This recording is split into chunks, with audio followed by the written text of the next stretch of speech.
why don't we start off with a little quick poll that we put together. It's a little bit half of a quiz and half of a poll.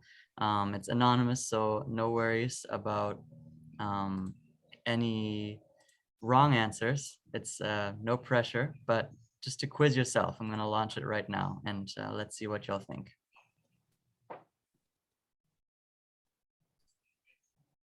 The first question is single choice, and the second question is multiple choice.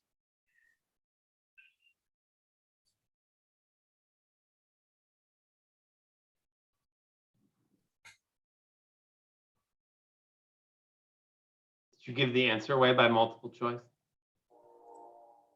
Say that one more time. Nothing. I feel like the multiple choice is a hint that maybe we should be looking at too. Good point. Yeah, that's a good deduction.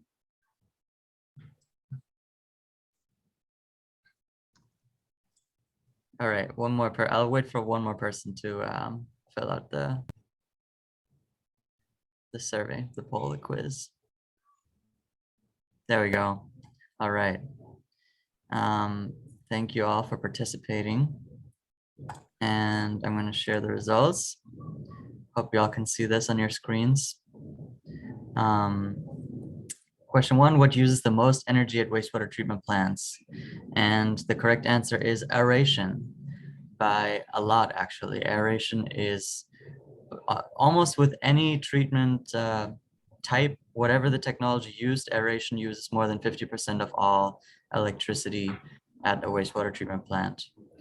And pumping usually around a quarter.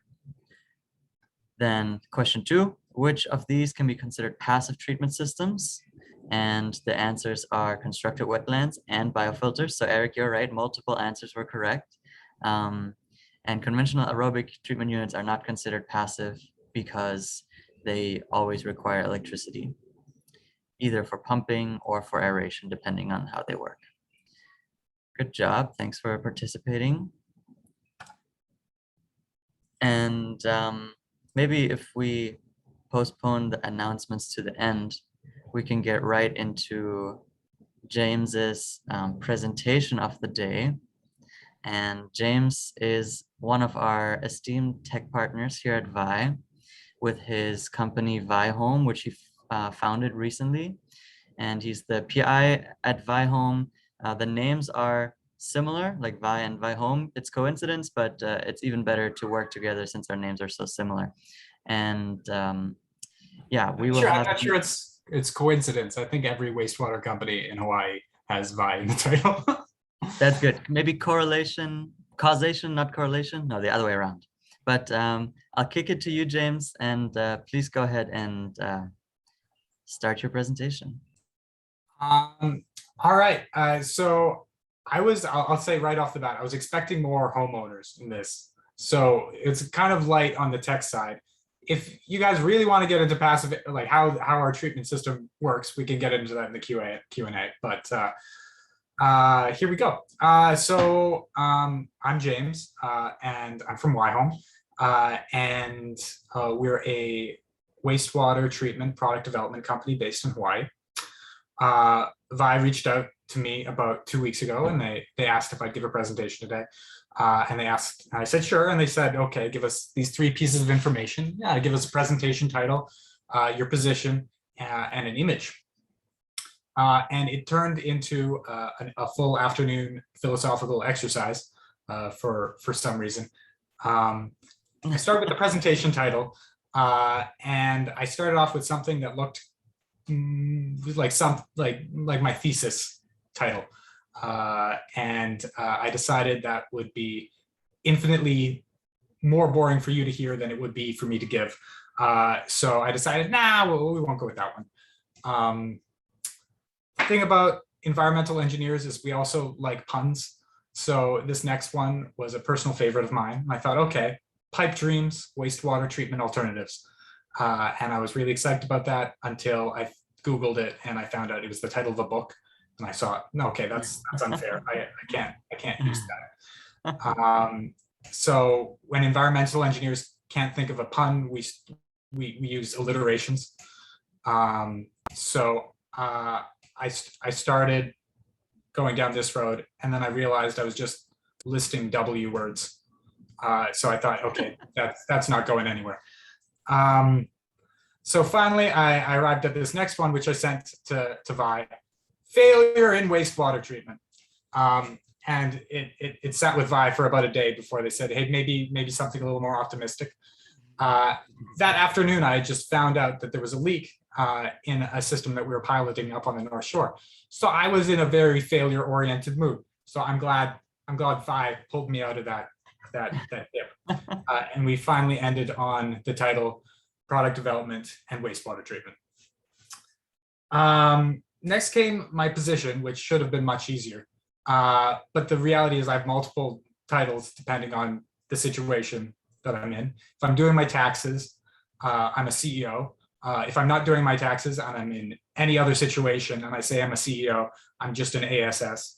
So most of the time I call myself a principal investigator, and that's my title with the National Science Foundation, who has given us funding to do these pilot research projects on Oahu. And then if I'm in a bar and I'm talking to a pretty girl, well then I'm a founder of a tech development company. Tell me more about yourself. But for the most part, I'm one of these first two. But picking which title I use makes a big difference, because if I say I'm a CEO, then I'm going to use a picture like this, and I'm going to talk about how our system is passive, it's compact, it's high performance, plug and play, and it's developed in Hawaii for Hawaiians. I'll use my hands a lot. I'm basically going to act like a used car salesman for the entire presentation.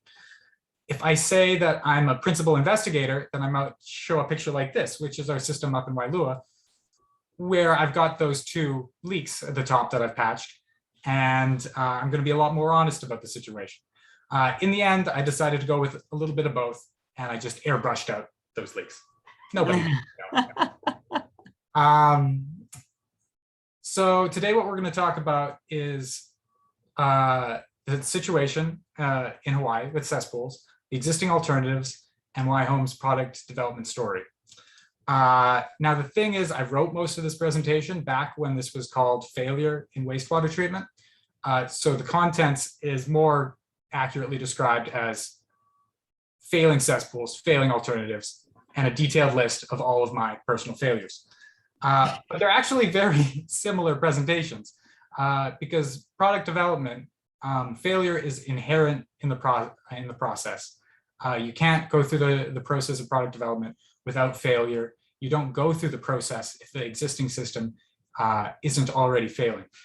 And it's funny because, I mean, at least I feel an urge, and I'm sure, like, if we look at the news with Theranos, there's obviously an urge to gloss over and airbrush out our failures. But as we see on the left there. So let's get into it, and we'll get into the first bit about the current failures in cesspools. Now, it seems like we have a small crowd, and that's good because you probably already know about the existing system. So I'm going to go through it relatively quickly in the conversation about cesspools. And in the meantime, while I fill in the gaps for anyone who isn't familiar, I've also included some entertainment for you folks who already know on the slides. So the first image here is a map of all of the cesspools across the state of Hawaii. There's about 88,000 of them, but the estimates go up to 170,000. Now, cesspools are not a great solution because they're essentially a means of injecting untreated wastewater into the ground. And that's not a great thing. So they've been banned in Hawaii under Act 125, and they have to be replaced by 2050. And we're going to do that because we want to avoid signs like this showing wastewater ending up on our shorelines and in our rivers. Okay, so I looked at the existing alternatives. I went to the National Science Foundation website, and I found there's a list of 41 dealers in the state, or sorry, in the country that are developing alternatives for cesspools. And that's awesome. This is exactly what we need. They've got 680 products that that can be sold and are NSF certified. So that's a great thing. Let's see how they stack up against the existing options. Well, here in Hawaii, cesspools, there's about 88,000 of them. They were invented, I'm not sure about the exact date, but I've seen reference to them in ancient Mesopotamia. So I'm going to say they appeared sometime around 3000 BC. Now, the septic tank was invented a little more recently than that, but there's only about 4,500 units in Hawaii. And then we get to aerobic treatment units, which are a lot of the systems that are developed by those folks across the United States in the last 50 years. There's only about 300 of them. So the question is, what's the problem? Why is the 5,000-year-old technology winning? So we look at septic tanks. Part of the issue is a lot of folks in Hawaii live in priority areas that require higher performance than a septic tank can provide. 45% estimated Hawaiian properties with cesspools don't have space to install a septic tank with a leach field. And finally, the nail in the coffin, 97% of homeowners can't afford it, as shown by a study by the Department of Health. Now, aerobic treatment units, how do they do? Well, they're more expensive than septic system. So at least 97% can't afford them. So what's wrong? What's happening? Where's the gap? Why are the newer systems not necessarily working? Well, there's three possible areas where the failure is happening. One, these great companies might not be marketing here in Hawaii. They may not have already permitted their systems in Hawaii, so it might not be legal to install these brand new systems in Hawaii. Or these systems might just not be designed for Hawaii. So a company like Vi is addressing these first two potential failures, and they're going out and they're weeding through all of these companies, and they're finding the options that can work in the state of Hawaii, and they're doing pilots so that they can get legalized in Hawaii. WaiHome, on the other hand, is going a different path, and we're saying, hey, maybe there's a failure to design for Hawaii, and that's what we're trying to address with our treatment system and with the pilots we'll be performing over the next few months. So here's our system. It's called a passive aerobic treatment unit. And essentially what it is it tries to merge the high effluent quality of an aerobic treatment unit with the passive operation of a septic tank to provide something that kind of meets in the middle and provides the best of both worlds. The way it works is it's like a solar panel, except inside, instead of a bunch of silicon and electronics, wastewater recirculates, and algae and bacteria grow in the sunlit conduit, and the algae passively aerates the bacteria through photosynthesis. And in that way, you get this passively produced high quality aerobic treated effluent. So we're testing two pilots. The first one is installing a system, as you saw earlier, above an existing septic tank. And that's great because it can upgrade the effluent quality of a septic tank. But on the other hand, it doesn't bring down upgrade costs. And that's the problem for the majority of homeowners. So the second system we're looking at tries to get rid of that septic tank altogether. So a septic tank settles out solids and then digests them in the base, and then the solids need to be pumped out eventually. We're looking at that treatment or that process, and we're saying, okay, it requires this massive tank that's expensive to excavate, and you have to pay to have the solids pumped out. So we're replacing that septic tank with a microscreen to divert solids from the wastewater stream and divert them to a composter so that they can be digested aerobically on your property. Then the effluent can go through our photobioreactor treatment process, and then the effluent reused or disposed of. So both interesting options, but address this problem in Hawaii to different extents. So the one on the right is the one we're a little more excited about. And there's an example of one of our panels installed up on the North Shore in Wailua. Now for the fun part of the presentation, maybe for you, product development timeline, a detailed list of all of my personal failures. Okay, so the reason I'm going to go through this is because I want to emphasize the importance of failure in the product development process. So I started looking at wastewater and learning about it back in 2015. I just finished my undergrad, and for some reason, I got really excited about wastewater treatment, as we all do at one point in our lives. At least the majority of folks on this call, that's not a joke for.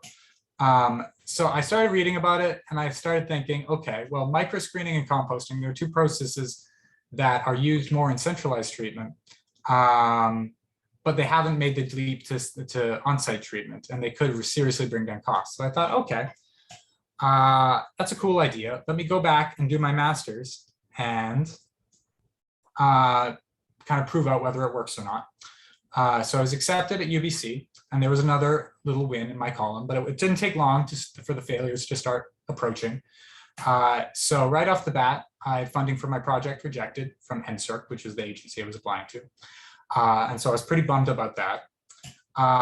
My wastewater professors, environmental engineering professors, said, okay, that's fine. Just start working on another project in centralized treatment. You know, your master's isn't about subject matter, it's about making connections. So I was a little bummed about that. And then I broke both my arms. And so I'll say my research did not really jump forward at that point.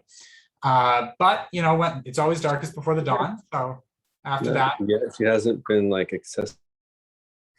I managed to find an industry partner, found a supervisor, and he told me about this algae photobioreactor system. So he said, okay, we can study microscreening, but also let's look at this old algae photobioreactor.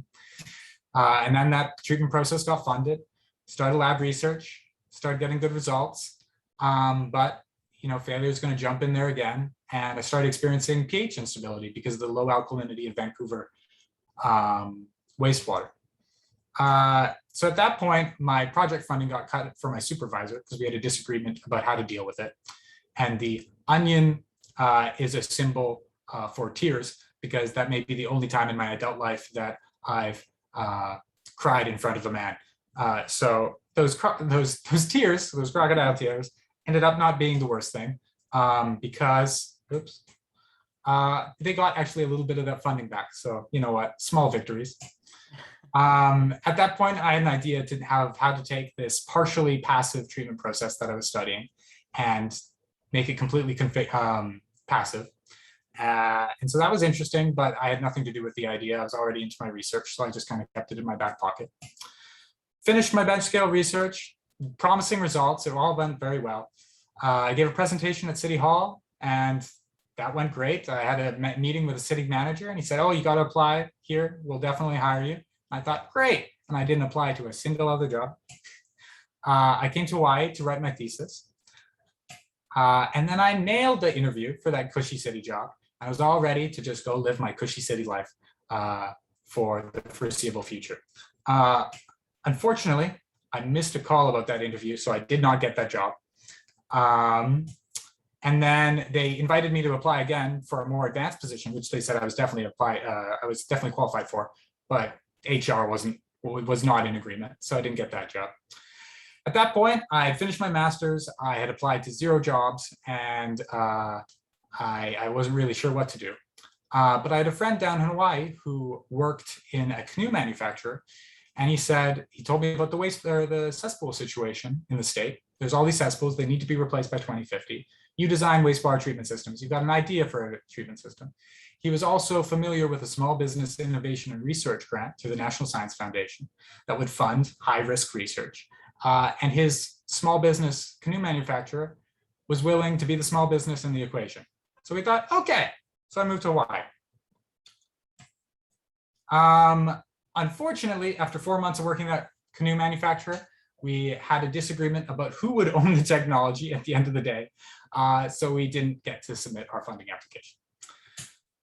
We then pivoted and partnered with an aquaponics business as the small business in our small business innovation and research application to do pilots in Hawaii. I then worked at an aquaponics company for 6 months, and only to have that proposal declined by the National Science Foundation. I was then hired at an engineering consulting firm, and I met some great people like Vi, and I got to get in depth with the cesspool problem in the state and worked on a number of cesspool related projects. So things were looking up again. And we resubmitted that NSF proposal once again under the aquaponics company. But 6 months later, NSF was like, nah, not this time. So at this point, we thought, okay, we'll form our own company. Maybe that's the issue. We're applying through canoe manufacturers and our aquaponics companies, which seemed like a good idea at the time because they were existing small businesses with existing history, with existing roots in Hawaii, as opposed to some Canadian from Vancouver. So we thought, okay, one more time. If we're going to fail, we're going to fail with our own name. So we formed WaiHome, but immediately after that, my co-founder's girlfriend was diagnosed with cancer, and he took a big job in California. So that was a bummer, but we managed to get that application out. And we submitted for one more time. At that point, my job was saying, okay, you got to work more overtime. You can't just keep doing WaiHome stuff. My co-founder was going through this medical situation. He had his new job, and he's like, James, I can't do this again. So we decided this was going to be our last proposal. And there you go. We were all ready to fail. Then we got funding from the National Science Foundation. And unfortunately, my co-founder decided to keep his job in San Francisco. But then things started going well. We leased a cool workshop space in Kaka'ako. We hired a grant accountant to figure out what to do with all that money. We got a product design consultant, a patent lawyer, found a great pilot site with Vi's help. We built and installed our first prototype, and now we got a little leak. But in the whole scheme of things, you know what? It's okay. Okay, so why did I make you sit through this long-winded journey? First thing, the product development process, invention. It's not a moment, it's not an idea, it's a process. I've had 2 ideas in like 7 years. It's a very small part of the equation. 2, it's always darkest before the dawn. The times when I was like, I gotta quit, I gotta give this up, are always the moments right before I had a string of wins. And finally, we don't succeed in spite of failure, we succeed because of it. If we look at way back when I first started my master's, if I didn't get rejected by that first funding program, I never would have talked to my supervisor about algae photobioreactors. That's become such a key part of our research now. If we didn't get rejected with the canoe company, the aquaponics company two times, then we never would have formed our own product development company. And that brings us to my final point, and that's that WaiHome is the jury's still out. We may succeed, we may fail. But that's the reason why Vi and WaiHome both helped with Hawaii Community College and Maui Community College setting up this workforce development application to the National Science Foundation. So we can start a workforce training program so that kids can start learning how to install, design, maintain treatment systems. And they can get out there and they can start failing too. Because I don't know about you, but I'm excited for the kid who does. And that's it. Do we have any questions? Yeah. Woo! That was incredible, James. Great job. That was one of the best ones we've ever had, for sure. I appreciate it. How do I stop sharing?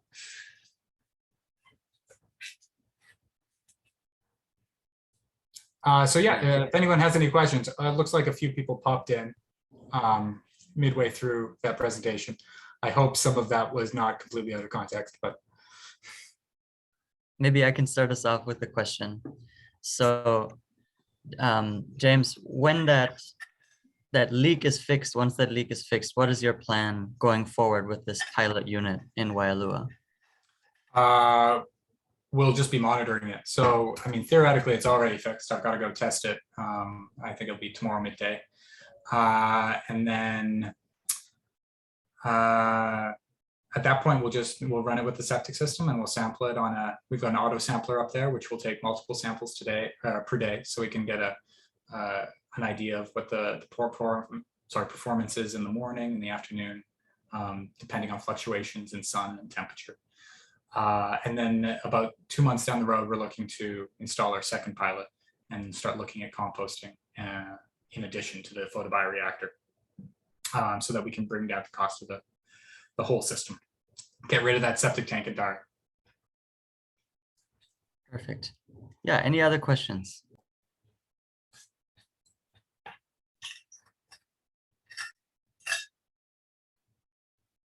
I have a question for you, James. This is more of a logistical question. Did my calendar invite for our bi-weekly calls end? Because I don't see any bi-weekly calls between us and you in the near future.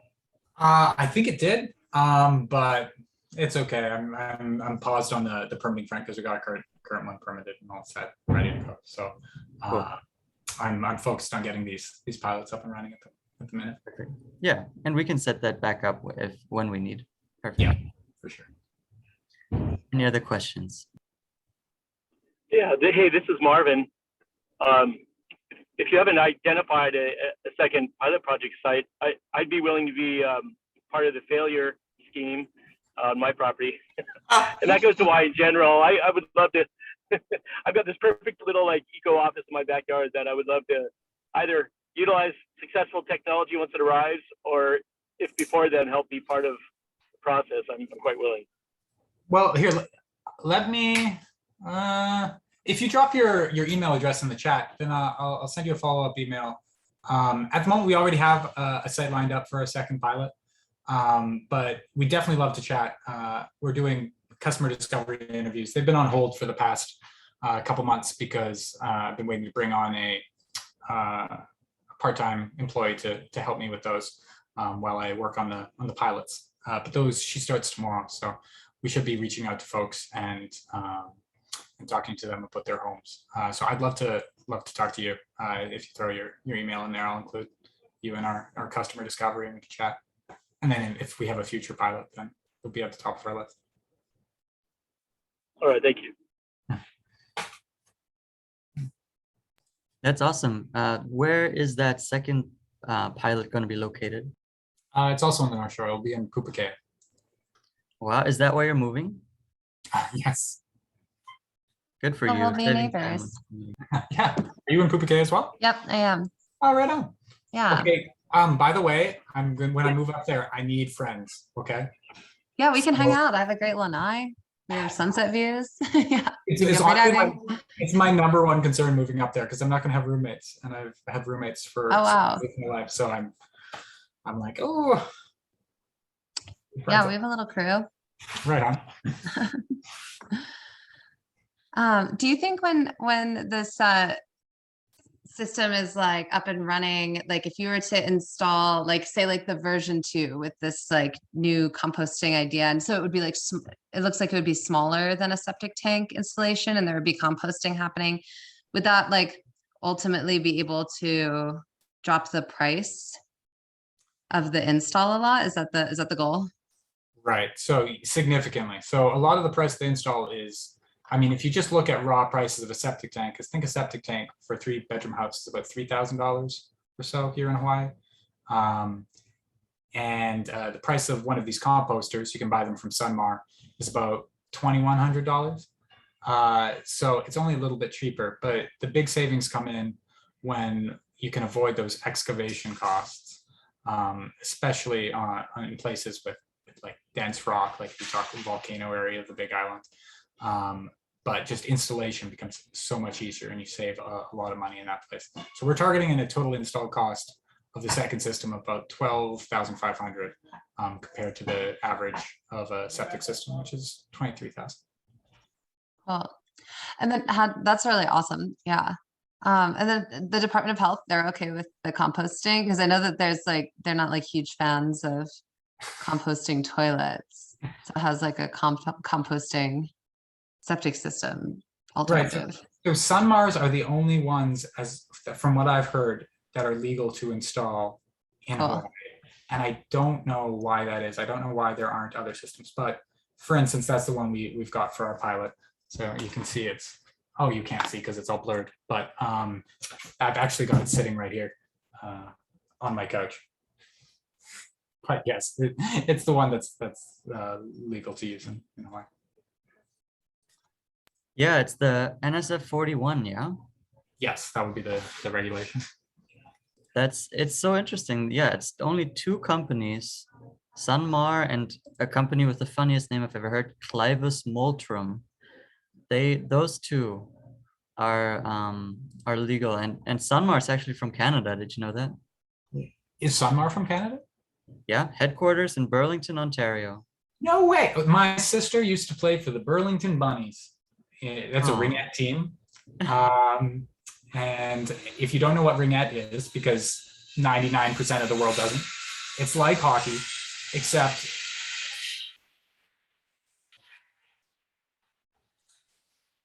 is that really loud? It was loud, but now it's good. Okay. Except instead of a puck, it's a ring, and it's exclusively played by women in Canada. And James when he was 5 years old. Oh, so it's like the softball to baseball, but it's that to hockey. Something like that. Yeah. So it's That's like awesome. a straight stick and it's a ring instead of a curved stick and a puck. Yeah. Very cool. Is that what Alright, you all Marvin. signed up for, to learn about ringette? Because I can keep talking about ringette.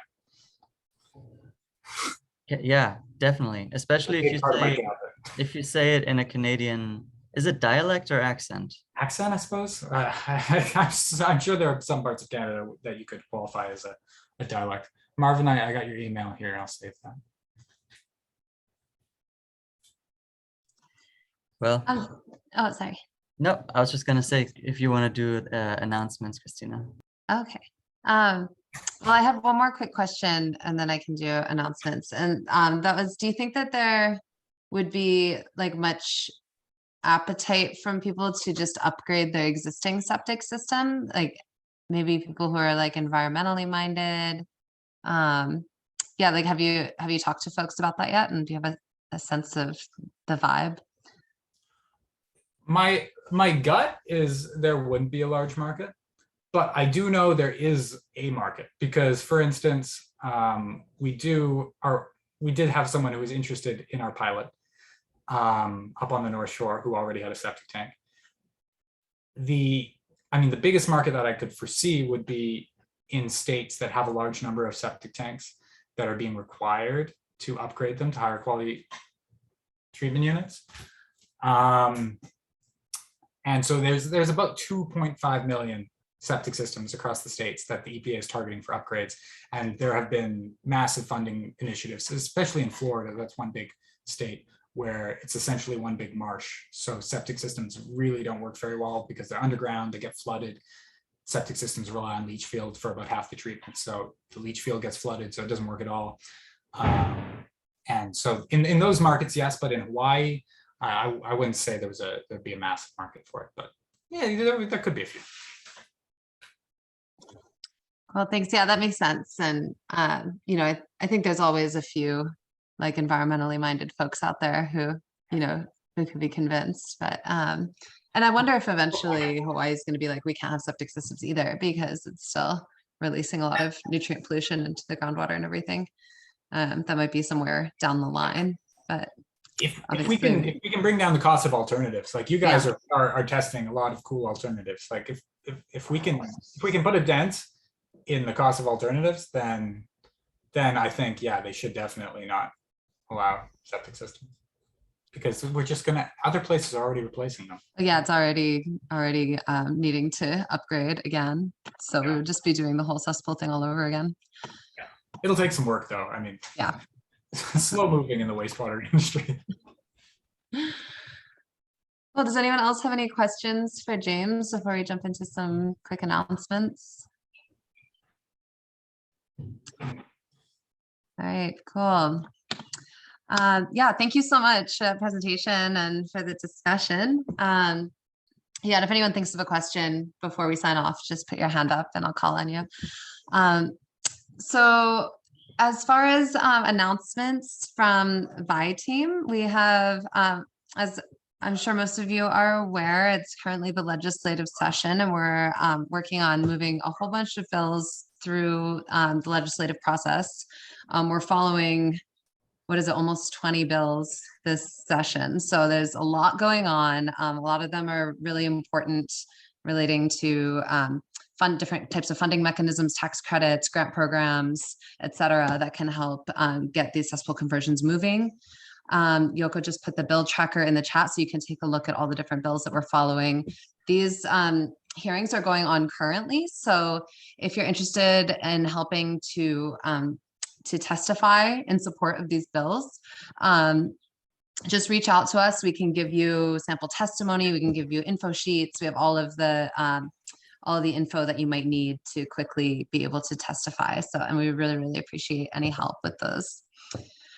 And then we also have a town hall coming up pretty soon in about 3 weeks or so. We're just working on nailing down the exact date, but early March, we're going to be holding a town hall in the Kea'au region of Big Island, which is one of the largest priority areas and an area where there's been records of fecal indicator bacteria in the drinking water wells, which I'm sure nobody wants. So, so that's definitely on our radar. We're going to be partnering with Ridge to Reefs to present their technology and train some folks in that area on how to use that technology also.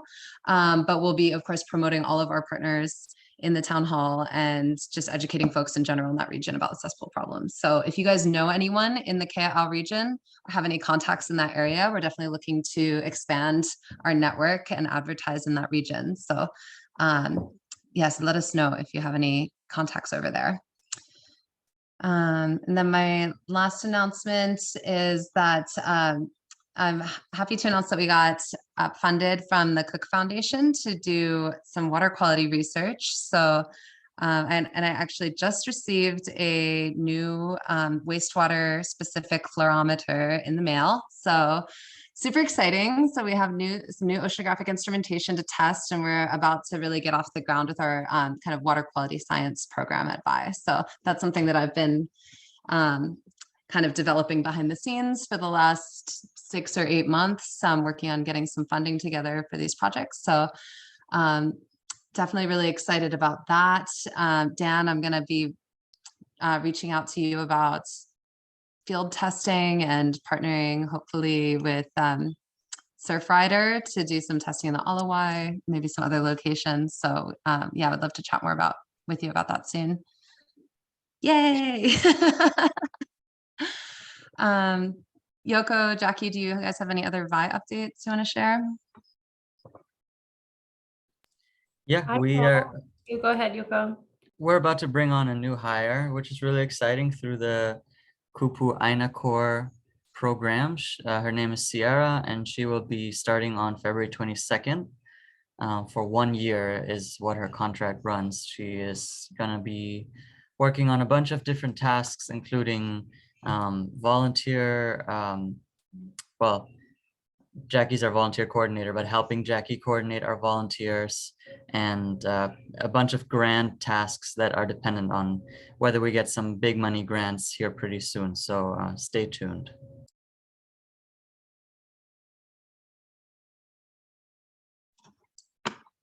Jackie, did you have one, or is that the same? No, go. That was fine. That was what I was going to mention. Okay, perfect. Okay, cool. Well, we are done a little bit early. If anyone wants to chat about anything, I'm happy to stick around and chat. Thanks again to James for that presentation, telling us about the development of the WaiHome project, which is super exciting. And yeah, thanks everyone. Hey, Christina, thanks. Yeah. It's Marvin. Hey, I don't know, you probably saw the great little report from the Blue Water Task Force that was recently released.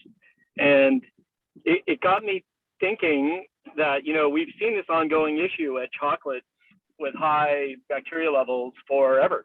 Like, you know, I think since the day one of sampling, just hearing you and being aware of your research arm, I was wondering if you would be interested in including that area, whether it's the Honolulu River outlet there or somewhere around chocolates, to see if we can do some work to help figure out what that problem is and maybe bring attention to it.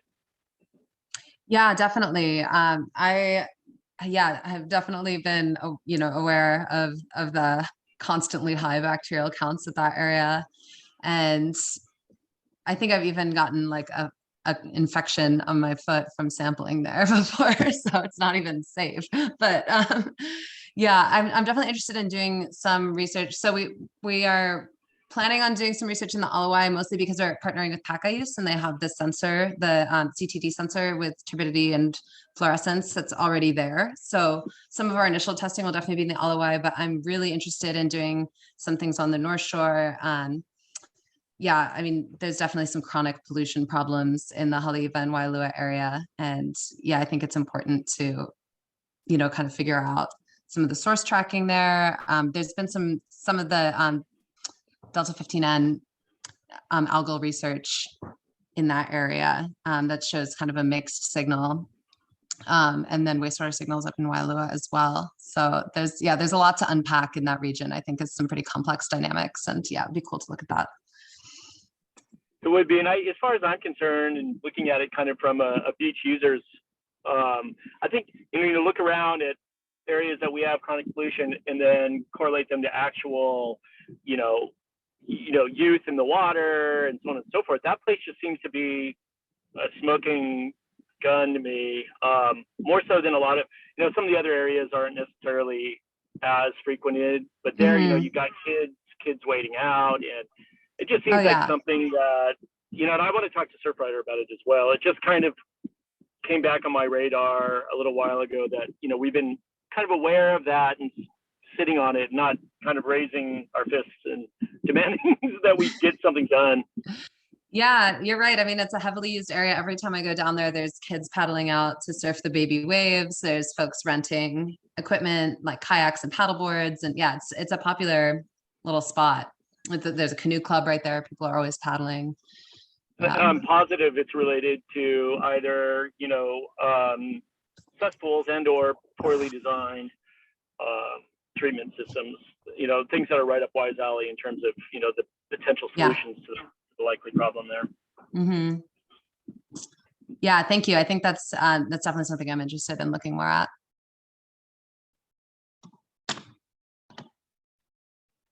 Cool. Yeah. Thanks again, James, for your great presentation.